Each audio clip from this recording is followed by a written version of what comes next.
Hello, hello, hello, all. Welcome back to the Jazzy Faye channel. I just want to talk about something that some people don't really want to talk about.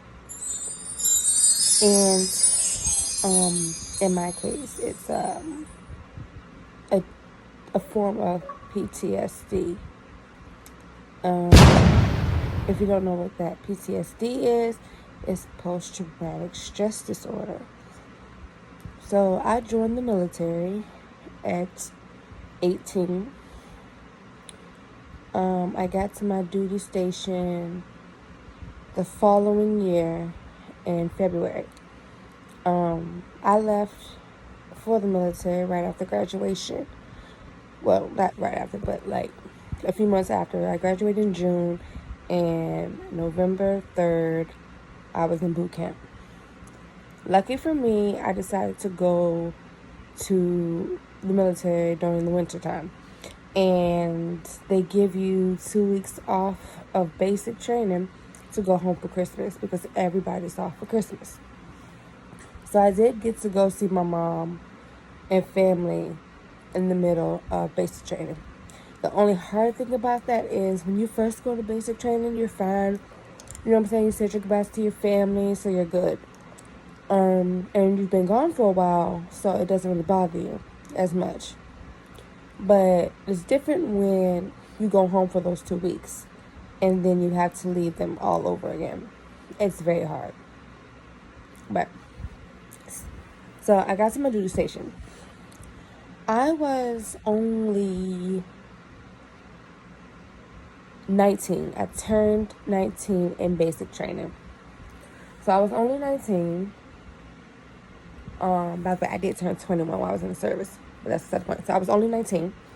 And, I was hanging out with friends in clubs and, just normal teenager stuff on the weekends.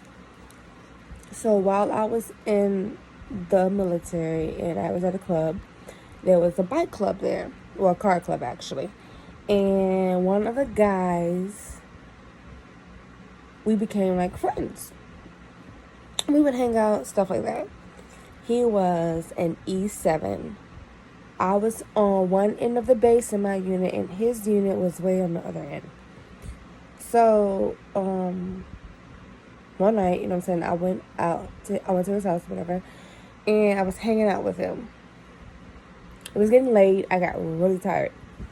So he basically told me to, I could go to sleep in his bed, leave in the morning, and he would sleep on the couch. Meanwhile, he said he's never made a pass at me or anything like that. So I felt okay about it. But in the middle of the night, I woke up. And what I woke up to was him on top of me doing ... Again, me being 19. Couldn't scream, couldn't say no, couldn't do anything. I was in shock. I just laid there. After he was done, I got dressed and I got out of there. I did the pregnancy test and I did the HIV test, all of that. But I never told anybody. And what I need people to understand is why some women don't say anything in the military and out of the military. The reason I didn't say anything in the military, I was only an E3. He was an E7. Even if I had said something then, it's not necessarily that they was going to believe me because of my rank. Because of my rank. And because of his rank, if I had said something and it started going up, he could have tarnished my name. There's many things that he could have done to make the situation worse than me getting gratification that I told somebody and it's been dealt with. So I've held this in for a very long time. My moods changed.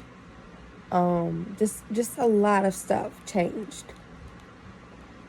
But I finally talked to my psychologist. My psychiatrist. I finally talked to my psychiatrist. That's the one that gives me medicine. About it. And set me up with appointments to see a psychologist. So yes, I have a psychiatrist and a psychologist. There's nothing wrong with that. So I just told my mother in February about it. February. I think I just told her in February. But yeah, I've held on to it since 2009. And it's 2020. And I'm just saying something. I think I finally got to a place in my head that I was like, okay, I can talk about it without closing in. I don't trust men. I don't trust men. My ex-husband, I didn't trust him.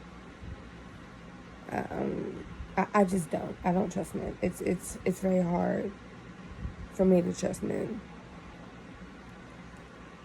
But I just wanted to give some insight on PTSD and sexual trauma in the military. It's hard. And I'm not saying that men don't get sexually assaulted in the military by men or women. It's just more common for women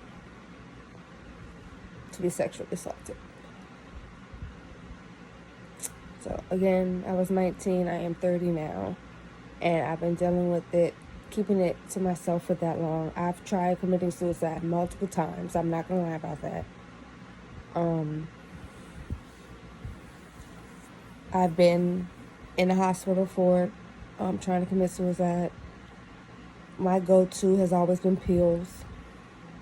I used to cut. So it's a lot. And it's a process of dealing with it. But if you have any questions about PTSD or anything about it, I have no problem. You can ask me below. I'm going to answer them. But I'm getting tired. It is 12:34 my time. I'm going to head to bed. Love you all. And as always, peace and love.